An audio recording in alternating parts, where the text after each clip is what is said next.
हरिः ॐ श्रीगुरुभ्यो नमः। हरिः ॐ श्रीकृष्णपरब्रह्मणे नमः। श्रीमद्भगवद्गीता अथ षष्ठोऽध्यायः आत्मसंयमयोगः। श्रीभगवानुवाच अनाश्रितः कर्मफलं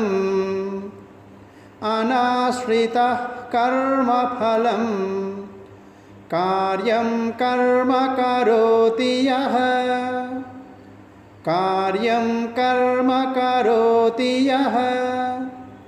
स सन्न्यासी च योगी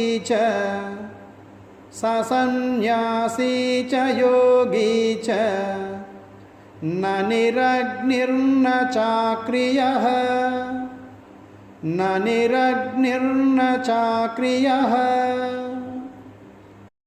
पदविभागं अनाश्रितः कर्मफलं कार्यं कर्म करोति यः सः सन्न्यासी च योगी च न निरग्निः न च अक्रियः।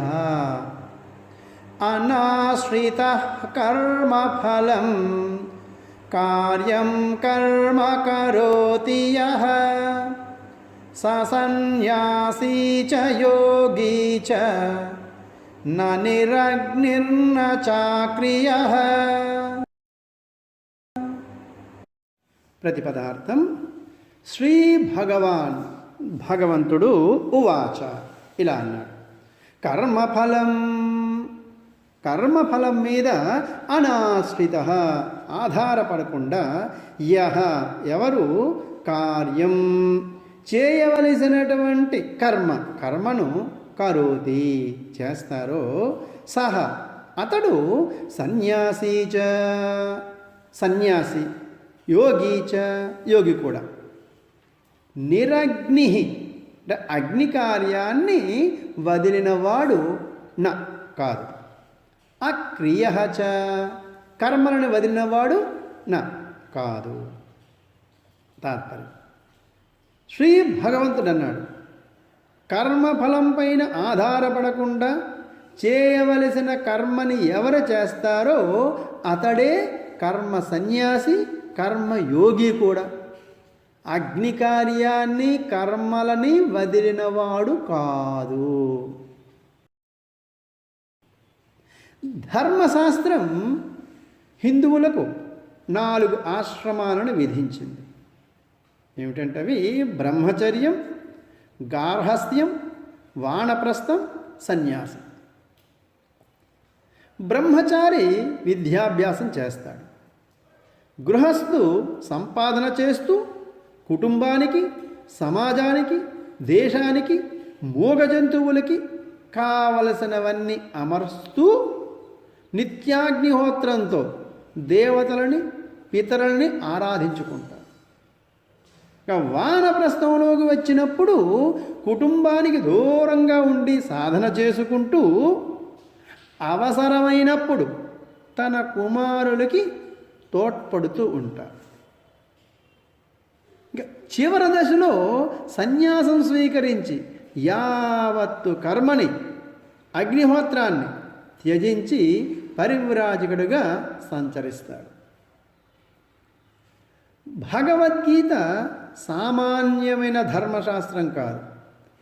ధర్మాన్ని ఆచరిస్తూ లౌకిక పరిమితుల్ని అధిగమించి మోక్షాన్ని పొందే మార్గాన్ని చూసే వేదాంత శాస్త్రం ఇది. కర్మలను చేస్తూనే మానసికంగా సన్యసించడం ఎలాగో నేర్పుతుంది. కర్మఫలం అనాశ్రిత్య అంటే కర్మఫలాన్ని కోరనప్పుడు కర్మ చేసినట్లు కాదు. అందుకని అదే కర్మయోగం, కర్మ సన్యాసం కూడాను. కార్యం కర్మ అంటే చేయదగిన కర్మలో నుండి వచ్చిన ప్రేరణ బట్టే తాను ఉన్న రంగాన్ని బట్టి నిర్ణయించాలి. తన ఇష్టానిష్టాలను బట్టి కాదు. కర్మయోగమును పాటించేవారు తమ అన్ని కార్యములను ఫలాపేక్ష లేకుండా భగవంతుని పట్ల వినయ విధేయ సేవా దృక్పథంలోనే చేస్తారు. వారు గృహస్థులైన అటువంటి వ్యక్తులు నిజమైన యోగులు మరియు అసలైన సన్యాసులు. శ్రీ భగవానువాచ అనాశ్రితః కర్మఫలం కార్యం కర్మ కరోతి యః స సన్యాసీ చ యోగీ చ న నిరగ్నిర్న చాక్రియః. హరి ఓం. స్వామి పరాత్మానంద చిన్మయామిషన్.